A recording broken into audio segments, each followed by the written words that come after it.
ঢাকা বিশ্ববিদ্যালয় এলাকা এখনও রণক্ষেত্র।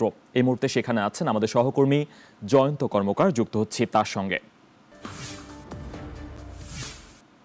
জয়ন্ত, আপনি এখন কোন এলাকায় আছেন? সেখানে কি পরিস্থিতি দেখছেন?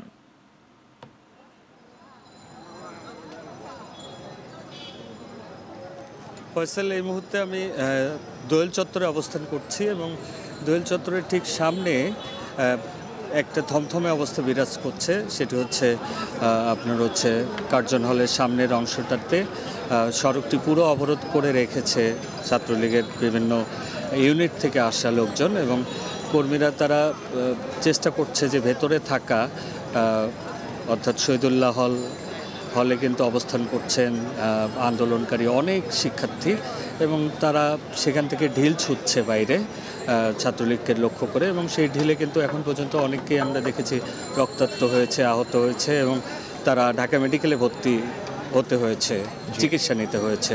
তো সেই জায়গাটিতে এখন পর্যন্ত যে অবস্থা দেখা যাচ্ছে বেশ থমথমে অবস্থা। এবং এখানে কিছুক্ষণ আগে, এই লাইভ শুরুর কিছুক্ষণ আগে কিন্তু আমরা দেখলাম যে পুলিশের একটি ইউনিট কিন্তু সাজোয়া যান নিয়ে এখানে প্রবেশ করেছে।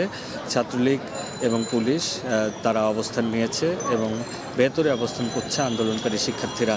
তো পরিস্থিতি খুবই থমথমে এবং যেটি বলছে ছাত্রলীগের বিভিন্ন এলাকা থেকে বিভিন্ন ইউনিটের ছাত্রলীগের নেতারা বলছেন, যেহেতু এই আন্দোলন এখন ভিন্ন দিকে প্রবাহিত হচ্ছে, সেই জায়গা থেকে তারা মনে করেছে যে এই আন্দোলনকে দমন করা উচিত। সেই জায়গা থেকে তারা বিভিন্ন এলাকা থেকে তারা রাজধানীর বিভিন্ন বিশ্ববিদ্যালয় এবং কলেজ থেকে তারা এসেছেন ছাত্রলীগের, কেন্দ্রীয় ছাত্রলীগের যে প্রোগ্রাম সেটিতে সমর্থন দেওয়ার জন্য, পাশাপাশি আন্দোলনকারী শিক্ষার্থীরা যাতে তাদের কর্মসূচি থেকে সরে দাঁড়ায় সেটি নিশ্চিত করার জন্য। অন্যদিকে যেটি দেখেছি যে ছাত্রলীগের এই হামলার পর তাদের অনেকেই আহত হয়েছেন সাধারণ শিক্ষার্থীরা। তাদের কয়েকজনের সঙ্গে আমি কথা বলেছি, তারা বলছেন তারা শান্তিপূর্ণভাবে তাদের কর্মসূচি চালিয়ে যাচ্ছিলেন। সেই অবস্থায় তাদের উপরেই হঠাৎ হামলা করে বসে ছাত্রলীগের নেতাকর্মীরা। তো তারা চায় যে আসলে প্রধানমন্ত্রী যে মন্তব্যটি করেছেন সেই মন্তব্যটি তারা মনে করেন যথার্থ হয়নি, সেই মন্তব্য আসলে তুলে নেওয়া দরকার।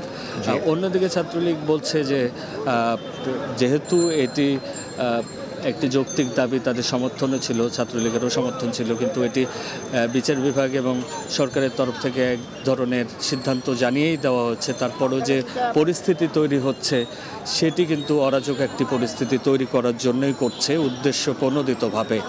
তো এই মুহূর্তে কিন্তু থমথমে অবস্থা।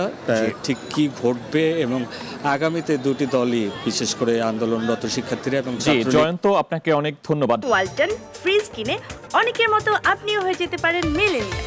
সেরা পণ্যের সেরা অফার।